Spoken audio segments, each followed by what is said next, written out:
Hello बच्चों, तो आओ प्रश्न को देखते हैं। मान लीजिए x बराबर p बटे q एक ऐसी परिमेय संख्या है कि q का भाज्य गुणनखंड 2 की घात n गुनी 5 की घात m के रूप का नहीं है, जहाँ n और m ऋणात्मक पूर्णांक है, तो x का दशमलव प्रसार अशांत आवृत्ति होगा।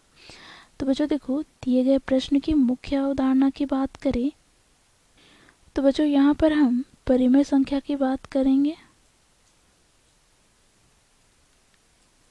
तो देखो यहाँ पर वैसी संख्या जिसे हम p बटे q के रूप में लिख सकते हैं, जहाँ पर q शून्य के बराबर ना हो तथा p और q दोनों ही पूर्णांक हो, तो उस संख्या को बच्चों हम परिमेय संख्या कहते हैं।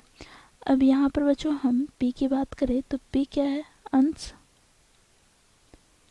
और q की बात करें तो q यहाँ पर हर है। ठीक है, तो यहाँ पर हर अर्थात q का अभाज्य गुणनखंड करें तो बच्चों यहाँ से हमें दो स्थिति प्राप्त होती है। तो पहली स्थिति की बात करें तो यदि हर का भाज्य गुणनखंड 2 की घात m या 5 की घात n या 2 की घात m गुना 5 की घात n के रूप में प्राप्त हो, तो बच्चों हम कहेंगे दिए गए परिमेय संख्या का दशमलव प्रसार शांत है। इसी प्रकार दूसरी स्थिति की बात करें तो यदि हर का भाज्य गुणनखंड 2 की घात m, 5 की घात n या 2 की घात m गुना 5 की घात n के रूप में ना हो, तो उस स्थिति में बच्चों हम कहेंगे दिए गए परिमेय संख्या का दशमलव प्रसार अशांत आवृत्ति है। तो इस मुख्य अवधारणा की सहायता से हम दिए गए प्रश्न को हल करेंगे। बच्चों देखो, क्योंकि हमें प्रश्न में x बराबर दे रखा है p बटे q, जो कि एक परिमेय संख्या है।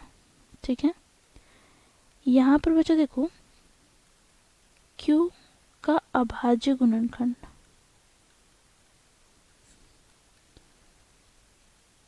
क्या दिया गया है? तो देखो प्रश्न में बोला गया है q का अभाज्य गुणनखंड 2 की घात n गुनी 5 की घात n के रूप का नहीं है। तो यहाँ से हम लिखेंगे ये किसके बराबर नहीं है, तो 2 की घात n गुना 5 की घात m के रूप में। तो इस स्थिति में हम लोगों ने मुख्य अवधारणा में क्या देखा है, तो जब हर 2 की घात m या 5 की घात n या 2 की घात m गुना 5 की घात n के रूप में ना हो, तो उस स्थिति में दिए गए परिमेय संख्या का दशमलव प्रसार अशांत आवृत्ति का होता है।